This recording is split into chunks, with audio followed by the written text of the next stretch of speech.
চেয়ে সূক্ষ্মবোধ, ধ্যানে করে বোধ স্থির, কেমন করে কি পাওয়া যায় ব্রহ্মাস্ত্র, ওই তো বীর। কি সুন্দর কথা! নামে যুগায় শক্তি সদাই, ধ্যানে প্রাপ্তি সুপ্রয়োগ, ভাবা করার পরেই তো ফল। তাই তো দুয়েরই চাইরে যোগ। পাচক যারা পাকটি করে লক্ষ্য রাখে মাত্রা তাক, বেতাল হলে বিপাক তাতে, পুষ্টি তুষ্টি সবই ফাঁক। নাম নিরতি ভাঙলো যেই, বাড়লো মনের ডাংবাজি, বৃত্তির চোখ যা পেল তা, বৃত্তির চোখ যা পেল তা, অমনি সুজা হলো রাজি। একটাই কথা, গুরুর চাহিদা, গুরুর চিন্তা, গুরুর চাওয়া, যেসব কিছু, তা যদি তুমি না বোঝো, নাম ধ্যান করেও আপনারা বলে নেন। তাহলে ঘটনা হচ্ছে, এখন ডিপি ওয়ার্ক করতেই হবে। ডিপি ওয়ার্কের কথা তো জানেন, আবার বলছি মনে রাখার জন্য।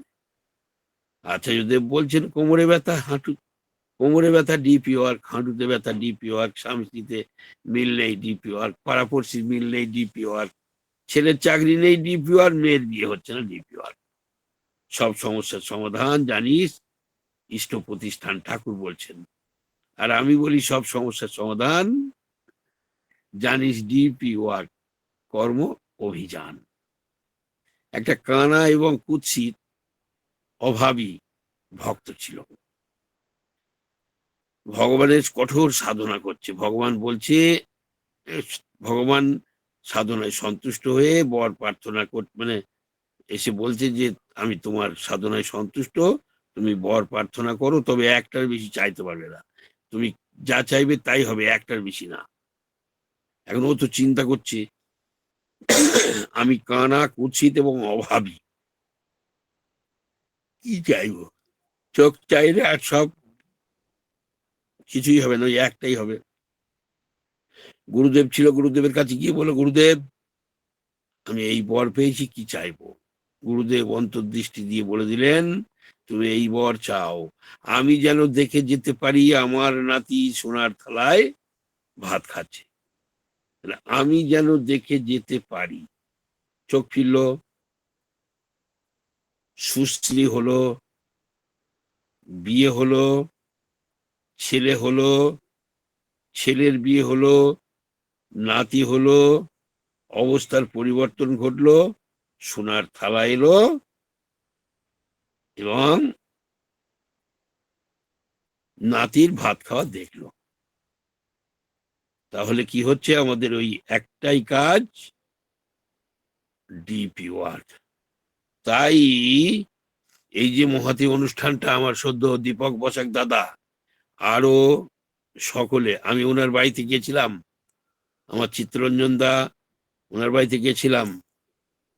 আমাদের যিনি প্রার্থনা করলেন, আমার সঞ্চালক দাদা বারবার দাদা বলছেন, আমিও আমার ভাইটিকে, মানে আমার নাতিকে ভাইটি বলি, সে ঠিক আছে, তুমি আমি বলছি বাচ্চা ছেলে, ভালো করে কথা বলতে পারে, দেখেন কি সুন্দর। সত্যিই খুব ভালো লেগেছে ফ্যামিলিটা। একটা দিন ছিলাম পুরো, মানে একটা দিন না, হাফ দিন ছিলাম।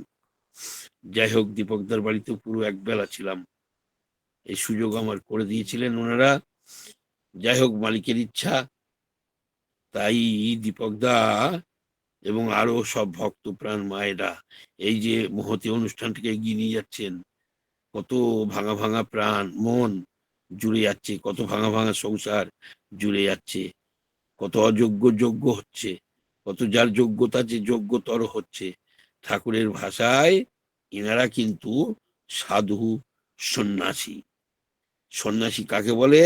সব ছেড়ে দিয়ে ইষ্ট কাজে ন্যস্ত হয়ে থাকে যারা, কীর্তিদীপ্ত হৃদয় তাদের, সন্ন্যাসী তো আসল তারা। কি সুন্দর বাণীগুলো! শুধু আমি এক একটা বাণী মুখস্থ করি আর শুধু অনুভব করি বাণীগুলোর ভেতরে অন্তর্নিহিত মানে কি। সব ছেড়ে দিয়ে ইষ্ট কাজে ন্যস্ত হয়ে থাকে যারা, কীর্তিদীপ্ত হৃদয় তাদের, সন্ন্যাসী তো আসল তারা। আর কি সাধু বলি তারে, সৎ কাজে যে নাছর বান্দা, পিছোয় না কোনো ভারে। এই কাজটা করতে গেলে খুব চাপ থাকে, এটা সৎ কাজ। এই চাপ যারা ভয় খায় না, পেছোয় না কোনো ভারে। সাধুর বৈশিষ্ট্য কি? কবি বলছেন, নদী কবু পান নাহি করে নিজ জল, তরুগণ নাহি খায় নিজ নিজ ফল, গাবি কবু নিজ দুগ্ধ নাহি করে পান, কাষ্ঠদগ্ধ হয়ে করে পরে অন্ন দান, স্বর্ণ করে নিজ রূপে অপরে শোভিত, বংশী করে নিজস্বরে অপরে মোহিত, শস্য জন্মায় নাহি খায় জলধরে, সাধুর বৈশিষ্ট্য বৈশিষ্ট্য শুধু পরহিত করে। পরের মঙ্গল কামনা কি করে করা যায়, সাধুর কিন্তু এটাই বৈশিষ্ট্য। যাই হোক, অনেক কথা, এই সারা বললেও ফুরবে না। আমরা তো সংসারী জীব। কবি বলছেন, ঠকতে ঠকতে মানুষ চিনেছি, লড়তে লড়তে জয়, এই পৃথিবীতে বুঝতে শিখেছি কেউ তো কারু নয়। আমরা সংসারী, ভোর 5টা থেকে নয়, এখন তো 3টে, 3:30, 4টে থেকে, ভোর 4টে থেকে 11টা পর্যন্ত কত কঠোর পরিশ্রম করি সংসারের জন্য। সংসারে থাকে কে? স্ত্রী, পুত্র, বাবা মা, ভাই বোন, আত্মীয় স্বজন। এদের মুখে একটু হাসি ফোটানোর চেষ্টা করি। সত্যি কি হাসি ফোটাতে পারি? পারি না। কারণ ঠাকুর বলছেন, বুকের পাঁজর চূর্ণ করে সুখী করার সব প্রয়াস, এক নিমিষে চলা বলা ঘিন্ন হলেই সব নিকাশ। আমি যে এত পরিশ্রম করে, কত অন্যায়, কত অধর্ম, কত কুকর্ম, কত ব্যভিচার, কত মিথ্যে বলে উপায় করে আনছি, কাদের জন্য? সংসারের জন্য। তাহলে আমার চলা এবং বলা যদি এক নিমিষের বেচাল হয়, ফাউল হয়, ভুল হয়, কেউ মেনে নেবে না। কিরকম? আমি যদি প্রতিদিন খারাপ জায়গায় যাই, প্রতিদিন আমি মদ খেয়ে বাড়ি ঢুকে, আমার স্ত্রী প্রথমেই ডিভোর্স করবে, তোমার ঘর আমি করব না, ভাই ভাই লাঠলাঠি, তারপর না বাবা ত্যায্যপুত্র করে দেবে, ভাই ভাই লাঠলাঠি, তারপর কোথায়? কাল্লা থানা। তাই আমাদের লক্ষ্য সুন্দর করে বাঁচবো এবং এগোবো। ঠাকুর বলছেন, বাঁচতে গেলে বাঁচার বিধান মেনে তোমায় চলতেই হবে, নইলে বাঁচবে না তো নিছক জাহান নামে যাবে। বাঁচার কিছু পথ আছে, সেগুলো যদি পালন করে না চলো, যন্ত্রণায় ছটফট করবে। কিরকম যন্ত্রণা? স্বামী স্ত্রীতে মিল নেই, বাবা ছেলে মিল নেই, ভাই ভাই মিল নেই, বন্ধু বান্ধব মিল নেই, প্রতিটা জায়গায় অশান্তি। ঠাকুরকে জিজ্ঞেস করা হলো, ঠাকুর এর জন্য দায়ী কে? ঠাকুর বলছেন, সাবরিয়ে তুই খেলবি যদি, ওরে বেদের ছেলে, মন্ত্র ঔষধ শিখে নিগে, নইলে মরবি ছোবল খেয়ে। তাহলে কিরকম? কাঁঠাল ভাঙার আগে যদি হাতে তেল লাগিয়ে নেওয়া যায়, আটা জড়াবে না। তাই তো তিনি বললেন, যে কৌশল অবলম্বন এবং অনুশীলন করিলে মানুষ জীবন চলনায় দক্ষ হয়, তাকে দীক্ষা বলে। দীক্ষা নেয় না, করে বিয়ে, আগুন ওঠে ফিরিক দিয়ে। যে কৌশল অবলম্বন এবং অনুশীলন করিলে মানুষ জীবন চলনায় দক্ষ হয়, আমরা জীবন চলনায় অদক্ষ, তাই আমাদের এত দুঃখ। তাই তো কবি বললেন কি, ঠাকুর ঠকতে ঠকতে মানুষ চিনেছি, লড়তে লড়তে জয়, এই পৃথিবীতে বুঝতে শিখেছি কেউ তো কারু নয়। গল্পগুলো, আমার কথাগুলো আপনারা সবাই সব রেকর্ড হয়ে গেছে, সবাই জানেন, তবু বলার চেষ্টা করছি। একটা ব্যাঙ নতুন বিয়ে করেছে, বউ ব্যাঙকে জিজ্ঞেস করছে, প্রেম আলাপ হচ্ছে, প্রেম আলাপ, এই সংসারে কে কার, কে কার? বউ ব্যাঙ বলছে, তুই মোর মুই তোর, তুই মোর মুই তোর। ব্যাঙ কোথায় থাকে? জলাশয়ে। সাপ কোথায় থাকে? আশপাশ। এখন এদের প্রেমালাপ একটা সাপ শুনতে পেয়ে ভগবানকে ধন্যবাদ দিচ্ছে, ভগবান আমার জন্য তুমি 2টো খাদ্য রেডি রেখেছো, একটা তো নিশ্চয়ই পাবো। এই বলে হ্যাঁ, খুব সন্তর্পণে ব্যাংককে গিয়ে খপ করে ধরে ফেলেছে সাপ। তাই না দেখে বউ ব্যাংক 30 হাত দূরে লাফিয়ে চলে গেছে। এইবার ব্যাংক তো সাপের মুখে চেঁচাচ্ছে, কে কার, কে কার, কে কার?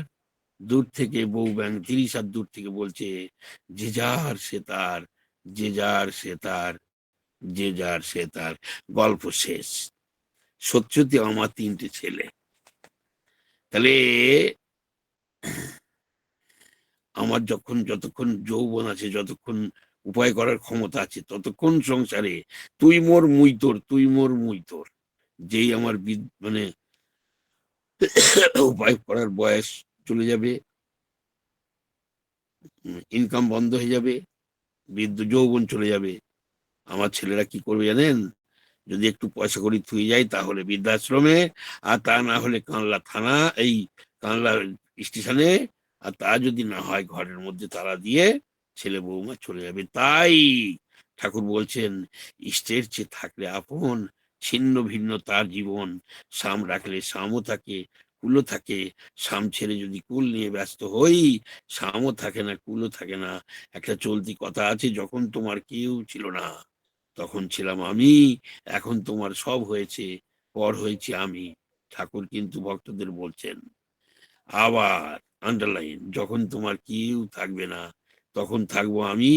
ভালো করে ভেবে দেখেছো কি তুমি? বাস্তব কথা। তাহলে সংসারের মধ্যে থেকে আমার কাজ, আমাকে গুছিয়ে নিতে হবে, আবার ফিরে আসতে হবে। আমরা বলি সংসারটা নয় রে, আমরা বলি সংসারটা অসার বন্ধন, মায়ার ফাঁদ জ্বালা। না, ঠাকুর বলছেন সংসারটা নয় রে অসার, নয় রে বন্ধন, নয় রে মায়ার ফাঁদ। কর্মগুণে হাসবি, নইলে কর্ম দোষে কাঁদ কাঁদ কাঁদ। ঠাকুর বলছেন কর্ম তুমি, গীতায়, কর্ম তুমি করছো যেমন, লিখছো তোমার ভাগ্য, ভালো মন্দ যেটাই করো সেটাই হবে প্রাপ্য। ঠাকুর বলছেন কর্ম তোমার ভালো হলে ভাগ্য তোমার দাসী, হৃদয় তোমার ভালো হলে ঘরেই মথুরা কাশী। আবার ঠাকুর বলছেন মৃত্যুকালে যে ভাব নিয়ে তিরোহিত হবি তুই, সত্তা হবে তেমন তর, তেমন তর পাবি ভুঁই, আবার ফিরে আসতে হবে।